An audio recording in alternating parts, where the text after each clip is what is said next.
As standalone expansions go, Infamous First Light has a lot going for it. It's another 4 hours worth of the same superhero action that powers Infamous Second Son, and its prequel plot adds some good backstory to the neon-powered speedster Fetch. She's a far more interesting and likable character than Delsin Rowe.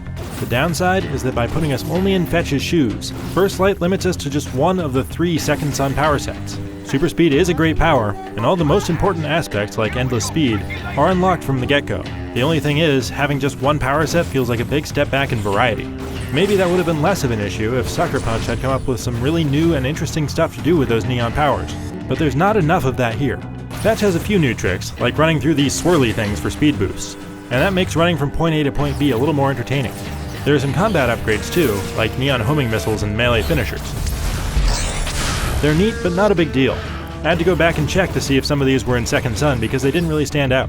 That, and none of the fights against drug-dealing gangsters in First Light can really stack up against the more spectacular battles to take out DUP mobile command units in Second Son. Too many of these are just sniper mode shooting galleries. I do like how the story is framed, as Constantine prodding Fetch to recall her emotional effort to save her brother in flashback sequences. Every few missions were brought back to the present, where Constantine puts Fetch through training missions. Those are plainly padding, because they're just the new challenge maps presented in a story context. Not that I have anything against the 3 challenge maps, because they're a great way to hone your powers and compete on leaderboards for high scores and unlock trophies. Fighting as Fetch in an open world map feels low risk, because you can always just bail and heal up if you get into trouble. But here you're locked in with the enemies in a fight to the death. Staying alive is a good test of skill. Infamous First Light is a decent story around a better character than Second Son, but its battles don't have the same scale or superpower variety.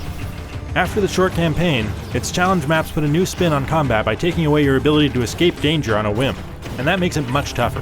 For more on Infamous Second Son and First Light, stick with IGN.